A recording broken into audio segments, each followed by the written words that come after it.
Okay, so the Italians have decided that they're going to ban lab-grown meat in keeping with traditional food production, which a lot of people are applauding.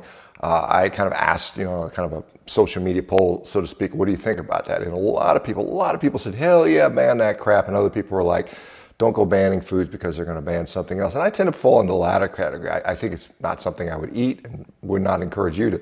Well, I'll let you make your own decisions on that. But one particular argument somebody brought up to me was like, well, we need to have this so that we can live on Mars, go into outer space. And I think that argument, may be potential. But here's what I would say about it for the people thinking we're going to go on Mars and colonize Mars and live on Mars.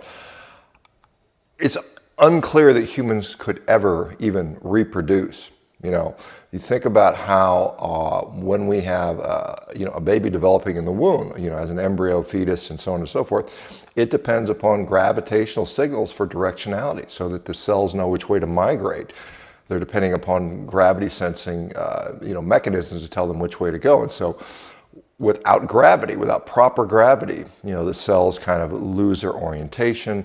Particularly later in the development, thoughts are that you'll have this sort of hypoplasia of cells in the back, and you have a weak, floppy baby that couldn't support itself. It's unclear that humans could ever reproduce unless you had some sort of artificial gravity chamber, which you spent the entire pregnancy in, and then maybe even live there. So it's that argument to me is not compelling. The other thing, I had a nice long discussion with Dr. Joe Mercola. He called me up and we had a long discussion yesterday for quite a time. Nice guy. He wanted to talk about why he decided to include more carbs in his diet and wanted me to be open-minded, which I am. I said, sure, Joe, that's fine. We can you can do whatever. But one of the things that I talk about, and he's very convinced. And I said, what convinces you that this is the way to go? And he talked a lot about sort of metabolic processes, and he said seeing metabolism. And one thing I would caution with that is whenever you get so sort of myopically focused on a few metabolic processes, you kind of lose the forest for the trees, so to speak. And I'm not sure that I can sort of buy into that. He was talking about this guy Ray Peat, who many of you guys know, and just one observation. Now, unfortunately, Ray Peat has passed away, I think in his mid 80s, early 80s. So he had a full life.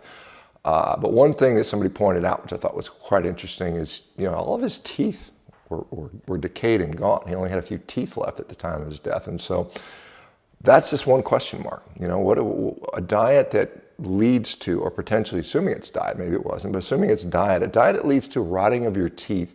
How can that possibly? And again, his diet included lots and lots and lots of sugar, lots of fruit and things like that, ripe fruit, sugar, things like that. But if that diet, and presuming it may, leads to rotten teeth, how is that consistent with being an optimal diet? And that's one question I would have. And so, and there's others, obviously, but and I'm not suggesting I'm going to go start eating 500 grams of fruit or anything a day, but I am open-minded. That's one thing for sure. The one thing that I have learned, and I've said this many, many times, one thing that I'm absolutely 100% certain about, I have no doubt about it. The thing that I'm 100% certain about is that I'm wrong about a lot of things. I think that is I have skepticism about everything, including what I talk about. But you continue to go where the results take you. And what do I consider results?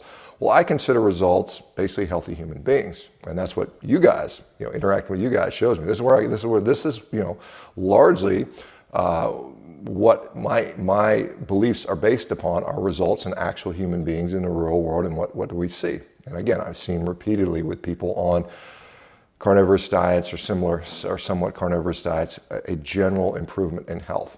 And like I said.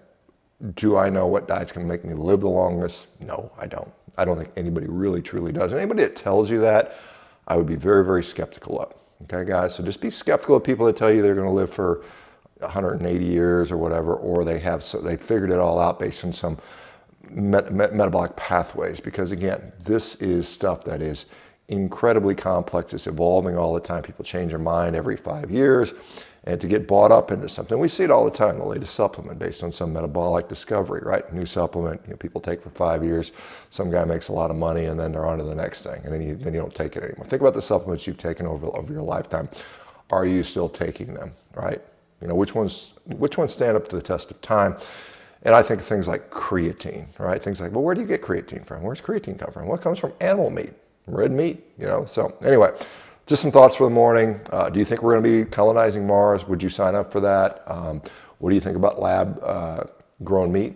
Yay, nay, ban it, eat it, not eat it, let the market decide. All right, guys, I think we got a fun one coming later today. I hope you guys enjoyed some of the little short silliness stuff we're doing. I think I'm a little nervous about today's just because I'm going to do something I haven't done before, but it should be fun. All right, guys, we'll talk to you soon.